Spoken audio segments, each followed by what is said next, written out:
राममय है।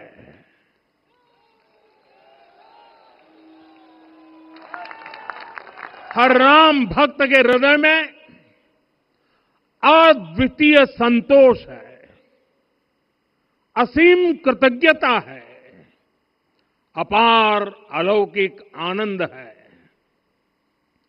सदियों के घाव भर रहे हैं, सदियों की वेदना आज विराम पा रही है, सदियों का संकल्प आज सिद्धि को प्राप्त हो रहा है। आज उस यज्ञ की पूर्णाहुति है जिसकी अग्नि 500 वर्ष तक प्रज्वलित रही। जो यज्ञ एक पल भी आस्था से डिगा नहीं, एक पल भी विश्वास से टूटा नहीं। आज भगवान श्री राम के गर्भगृह की अनंत ऊर्जा, श्री राम परिवार का दिव्य प्रताप इस धर्म ध्वजा के रूप में इस दिव्यतम भव्यतम मंदिर में प्रतिष्ठापित हुआ है। और साथियों, ये धर्म ध्वजा केवल एक ध्वजा नहीं, ये भारतीय सभ्यता के पुनर्जागरण का ध्वज है। इसका भगवा रंग, इस पर रचित सूर्यवंश की ख्याति, वर्णित ओम शब्द और अंकित कोविदार वृक्ष राम राज्य की कीर्ति को प्रतिरूपित करता है। ये ध्वज संकल्प है, ये ध्वज सफलता है, ये ध्वज संघर्ष से सृजन की गाथा है, ये ध्वज सदियों से चले आ रहे स्वप्नों का साकार स्वरूप है। ये ध्वज संतों की साधना और समाज की सहभागिता की सार्थक परिणति है। साथियों, आने वाली सदियों और सहस्त्र शताब्दियों तक ये धर्म ध्वज प्रभु राम के आदर्शों और सिद्धांतों का उद्घोष करेगा। ये धर्म ध्वज आह्वान करेगा, सत्यमेव जयते नानृतम, यानी जीत सत्य की ही होती है, असत्य की नहीं। ये धर्म ध्वज उद्घोष करेगा, सत्यम एक पदम ब्रह्म सत्य धर्म प्रतिष्ठित, अर्थात सत्य ही ब्रह्म का स्वरूप है, सत्य में ही धर्म स्थापित है। ये धर्म ध्वज प्रेरणा बनेगा, प्राण जाए पर वचन न जाहि, अर्थात जो कहा जाए वही किया जाए। ये धर्म ध्वज संदेश देगा, कर्म प्रधान विश्व रची राखा, अर्थात विश्व में कर्म और कर्तव्य की प्रधानता हो। ये धर्म ध्वज कामना करेगा, बैर न विग्रह आस न त्रासा, सुखमय ताही सदा सब आशा, यानी भेदभाव, पीड़ा परेशानी से मुक्ति, समाज में शांति और सुख हो। ये धर्म ध्वज हमें संकल्पित करेगा, नहीं दरिद्र कोऊ दुखी न दीना, यानी हम ऐसा समाज बनाएं जहां गरीबी न हो, कोई दुखी या लाचार न हो। साथियों, हमारे ग्रंथों में कहा गया है, आरोपितम ध्वजम दृष्ट्वा ये अभिनंदनित धार्मिका ते अपि सर्वे प्रमुच्यते महापातक कोटि भी, यानी जो लोग किसी कारण मंदिर नहीं आ पाते और दूर से मंदिर के ध्वज को प्रणाम कर लेते हैं, उन्हें भी उतना ही पुण्य मिल जाता है। साथियों, ये धर्म ध्वज भी इस मंदिर के ध्येय का प्रतीक है।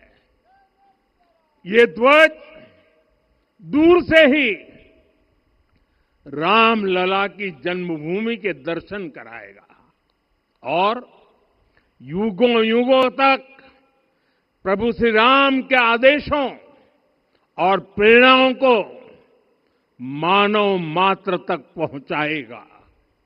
साथियों, मैं संपूर्ण विश्व के करोड़ों राम भक्तों को इस अविस्मरणीय क्षण की, इस अद्वितीय अवसर की हार्दिक शुभकामनाएं देता हूं। मैं आज उन सभी भक्तों को भी प्रणाम करता हूं, हर उस दानवीर का भी आभार व्यक्त करता हूं जिसने राम मंदिर निर्माण के लिए अपना सहयोग दिया। मैं राम मंदिर के निर्माण से जुड़े हर श्रमवीर, हर कारीगर, हर योजनाकार, हर वास्तुकार, सभी का अभिनंदन करता हूं। साथियों, अयोध्या वह भूमि है जहां आदर्श आचरण में बदलते हैं। यही वह नगरी है जहां श्री श्री राम ने अपना जीवन पथ शुरू किया था। इसी अयोध्या ने संसार को बताया कि एक व्यक्ति कैसे समाज की शक्ति से, उसके संस्कारों से पुरुषोत्तम बनता है। जब श्री राम अयोध्या से वनवास को गए तो वे युवराज राम थे, लेकिन जब लौटे तो मर्यादा पुरुषोत्तम बनकर के आए और उनके मर्यादा पुरुषोत्तम बनने में महर्षि वशिष्ठ का ज्ञान, महर्षि विश्वामित्र की दीक्षा, महर्षि अगस्त्य का मार्गदर्शन, निषाद राज की मित्रता, मां शबरी की ममता, भक्त हनुमान का समर्पण, इन सब की अनगिनत ऐसे लोगों की महत्वपूर्ण भूमिका रही है। साथियों, विकसित भारत बनाने के लिए भी समाज की इसी सामूहिक शक्ति की आवश्यकता है। मुझे बहुत खुशी है कि राम मंदिर का दिव्य प्रांगण भारत के सामूहिक सामर्थ्य की भी चेतना स्थली बन रहा है। यहां सप्त मंदिर बने हैं। यहां माता शबरी का मंदिर बना है, जो जनजातीय समाज के प्रेम भाव और आतिथ्य परंपरा की प्रतिमूर्ति है। यहां निषाद राज का मंदिर बना है। ये उस मित्रता का साक्षी है जो साधन नहीं, साध्य को, उसकी भावना को पूजती है। यहां एक ही स्थान पर माता अहिल्या है, महर्षि वाल्मीकि है, महर्षि वशिष्ठ है, महर्षि विश्वामित्र है, महर्षि अगस्त्य है और संत तुलसीदास है। रामलला के साथ साथ इन सभी ऋषियों के दर्शन भी यहीं पर होते हैं। यहां जटायु जी और गिलहरी की मूर्तियां भी है, जो बड़े संकल्पों की सिद्धि के लिए हर छोटे से छोटे प्रयास के महत्व को दिखाती है। मैं आज हर देशवासी से कहूंगा कि वो जब भी राम मंदिर आए तो सप्त मंदिर के दर्शन भी अवश्य करें। ये मंदिर हमारी आस्था के साथ साथ मित्रता, कर्तव्य और सामाजिक सद्भाव के मूल्यों को भी शक्ति देते हैं। साथियों, हम सब जानते हैं हमारे राम भेद से नहीं, भाव से जुड़ते हैं। उनके लिए व्यक्ति का कुल नहीं, उसकी भक्ति महत्वपूर्ण है।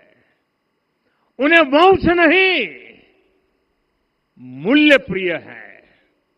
उन्हें शक्ति नहीं, सहयोग महान लगता है। आज हम भी उसी भावना से आगे बढ़ रहे हैं। पिछले 11 वर्षों में महिला, दलित, पिछड़े, अति पिछड़े, आदिवासी, वंचित, किसान, श्रमिक, युवा, हर वर्ग को विकास के केंद्र में रखा गया है। जब देश का हर व्यक्ति, हर वर्ग, हर क्षेत्र सशक्त होगा, तब संकल्प की सिद्धि में सबका प्रयास लगेगा। और सबके प्रयास से ही 2047 जब देश आजादी के 100 साल मनाएगा, हमें 2047 तक विकसित भारत का निर्माण करना ही होगा। साथियों, रामलला की प्राण प्रतिष्ठा के ऐतिहासिक अवसर पर मैंने राम से राष्ट्र के संकल्प की चर्चा की थी। मैंने कहा था कि हमें आने वाले 1000 वर्षों के लिए भारत की नींव मजबूत करनी है। हमें याद रखना है, जो सिर्फ वर्तमान का सोचते हैं वो आने वाली पीढ़ियों के साथ अन्याय करते हैं। हमें वर्तमान के साथ साथ भावी पीढ़ियों के बारे में भी सोचना है, क्योंकि हम जब नहीं थे ये देश तब भी था, जब हम नहीं रहेंगे ये देश तब भी रहेगा। हम एक जीवंत समाज है, हमें दूरदृष्टि के साथ ही काम करना होगा। हमें आने वाले दशकों, आने वाली सदियों को ध्यान में रखना ही होगा। और साथियों, इसके लिए भी हमें प्रभु राम से सीखना होगा। हमें उनके व्यक्तित्व को समझना होगा। हमें उनके व्यवहार को आत्मसात करना होगा।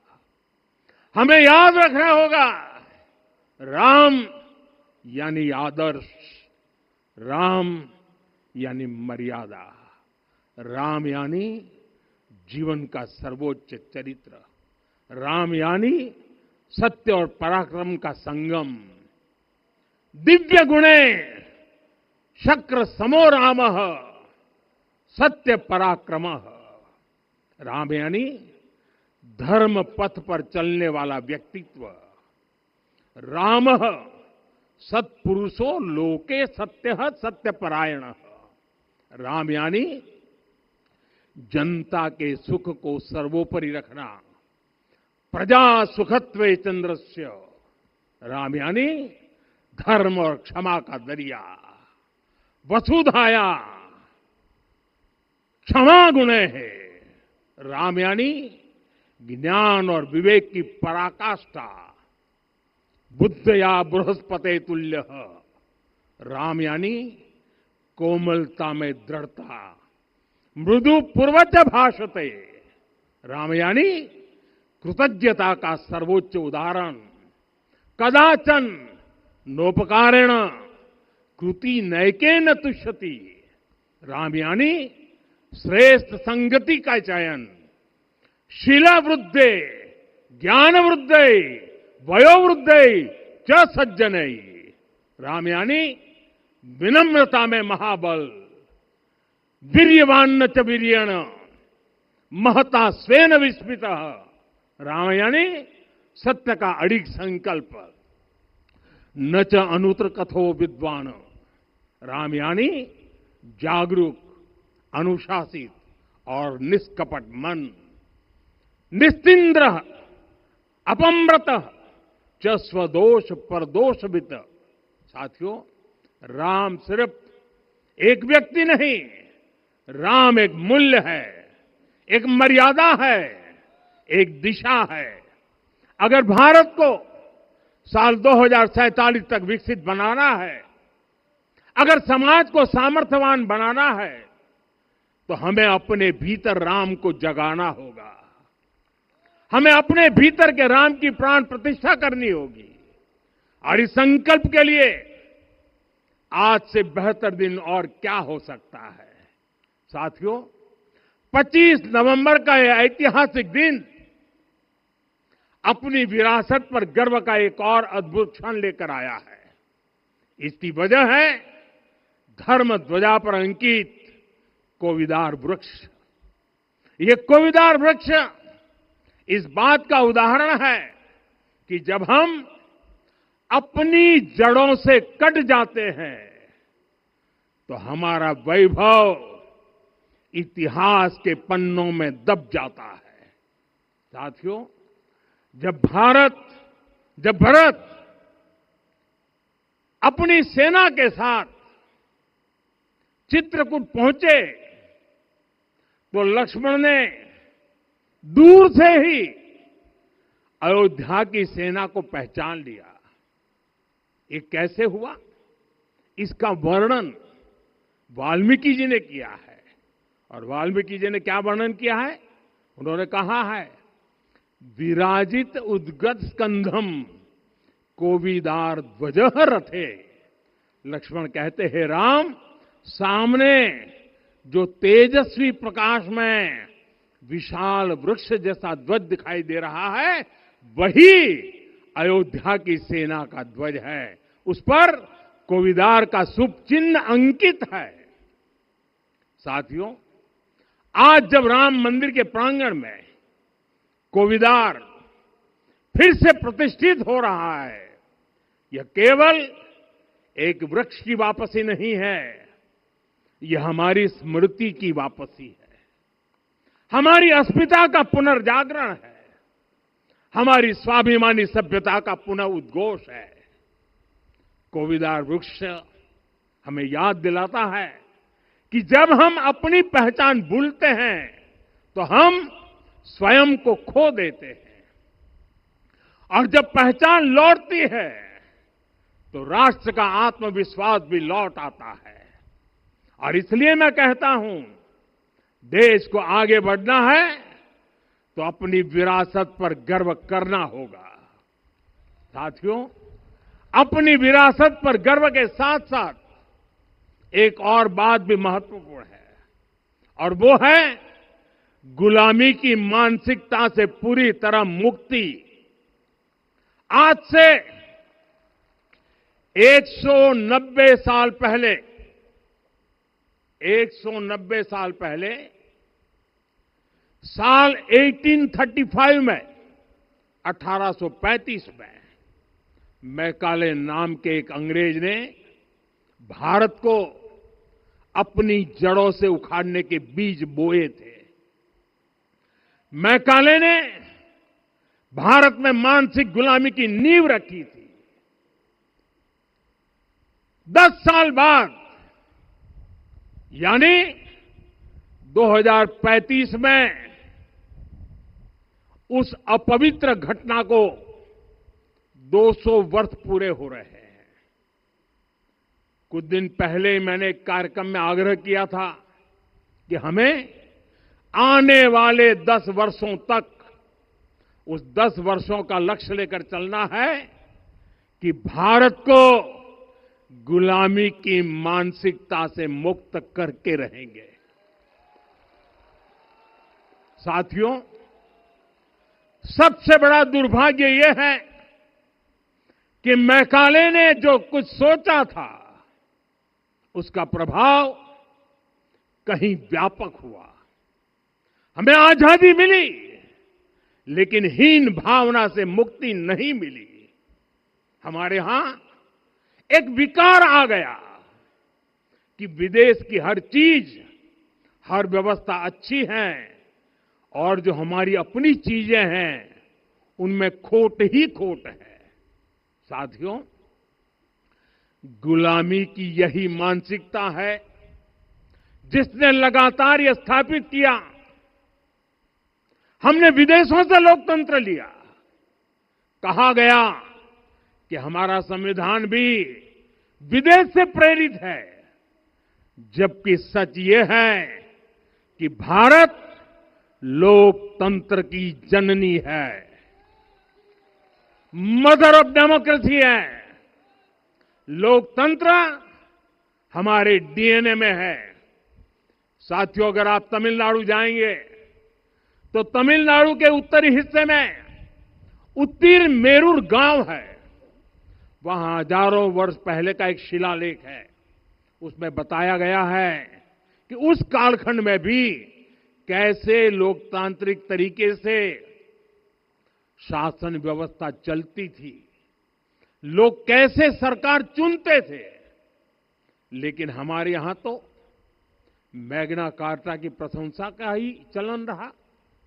हमारे यहां भगवान बसवन्ना, उनके अनुभव मंटपा की जानकारी भी सीमित रखी गई। अनुभव मंटपा यानी जहां सामाजिक, धार्मिक और आर्थिक विषयों पर सार्वजनिक बहस होती थी, जहां सामूहिक सहमति से निर्णय लिए जाते थे। लेकिन गुलामी की मानसिकता के कारण इस भारत की कितनी ही पीढ़ियों को इस जानकारी से भी वंचित रखा गया। साथियों, हमारी व्यवस्था के हर कोने में गुलामी की इस मानसिकता ने डेरा डाला हुआ था। अब याद करिए, भारतीय नौसेना का ध्वज सदियों तक उस ध्वज पर ऐसे प्रतीक बने रहे जिनका हमारी सभ्यता, हमारी शक्ति, हमारी विरासत से कोई संबंध नहीं था। अब हमने नौसेना के ध्वज से गुलामी के हर प्रतीक को हटाया है। हमने छत्रपति शिवाजी महाराज की विरासत को स्थापित किया है। और ये सिर्फ एक डिजाइन में बदलाव नहीं हुआ, ये मानसिकता बदलने का क्षण था। ये वो घोषणा थी कि भारत अब अपनी शक्ति अपने प्रतीकों से परिभाषित करेगा, न कि किसी और की विरासत से। और साथियों, यही परिवर्तन आज अयोध्या में भी दिख रहा है। साथियों, ये गुलामी की मानसिकता ही है जिसने इतने वर्षों तक रामत्व को नकारा है। भगवान राम अपने आप में एक वैल्यू सिस्टम है। ओरछा के राजा राम से लेकर रामेश्वरम के भक्त राम तक और शबरी के प्रभु राम से लेकर मिथिला के पाहुन राम जी तक, भारत के हर घर में, हर भारतीय के मन में और भारतवर्ष के हर कण कण में राम है। लेकिन गुलामी की मानसिकता इतनी हावी हो गई कि प्रभु राम को भी काल्पनिक घोषित किया जाने लगा। साथियों, अगर हम ठान लें अगले 10 साल में मानसिक गुलामी से पूरी तरह मुक्ति पा लेंगे, और तब जाकर के ऐसी ज्वाला प्रज्वलित होगी, ऐसा आत्मविश्वास बढ़ेगा कि 2047 तक विकसित भारत का सपना पूरा होने से भारत को कोई रोक नहीं पाएगा। आने वाले 1000 वर्ष के लिए भारत की नींव तभी सशक्त होगी जब मैकाले की गुलामी के प्रोजेक्ट को हम अगले 10 साल में पूरी तरह ध्वस्त करके दिखा देंगे। साथियों, अयोध्या धाम में रामलला का मंदिर परिसर भव्य से भव्यतम हो रहा है और साथ ही अयोध्या को संवारने का काम लगातार जारी है। आज अयोध्या फिर से वह नगरी बन रही है जो दुनिया के लिए उदाहरण बनेगी। त्रेता युग की अयोध्या ने मानवता को नीति दी। 21वीं सदी की अयोध्या मानवता को विकास का नया मॉडल दे रही है। तब अयोध्या मर्यादा का केंद्र थी, अब अयोध्या विकसित भारत का मेरुदंड बनकर उभर रही है। साथियों, भविष्य की अयोध्या में पौराणिकता और नूतनता का संगम होगा। सरयू जी की अमृत धारा और विकास की धारा एक साथ बहेगी। यहां आध्यात्म और आर्टिफिशियल इंटेलिजेंस दोनों का तालमेल दिखेगा। राम पथ, भक्ति पथ और जन्मभूमि पथ से नई अयोध्या के दर्शन होते हैं। अयोध्या में भव्य एयरपोर्ट है। अयोध्या में आज शानदार रेलवे स्टेशन है। वंदे भारत और अमृत भारत एक्सप्रेस जैसी ट्रेनें अयोध्या को बाकी देश से जोड़ रही हैं। अयोध्या वासियों को सुविधाएं मिले, उनके जीवन में समृद्धि आए, इसके लिए निरंतर काम चल रहा है। साथियों, जब से प्राण प्रतिष्ठा हुई है तब से लेकर आज तक करीब करीब 45 करोड़ श्रद्धालु यहां दर्शन के लिए आ चुके हैं। ये वो पवित्र भूमि है जहां 45 करोड़ लोगों के चरण रज पड़े हैं और इससे अयोध्या और आसपास के लोगों की आय में आर्थिक परिवर्तन आया है, वृद्धि हुई है।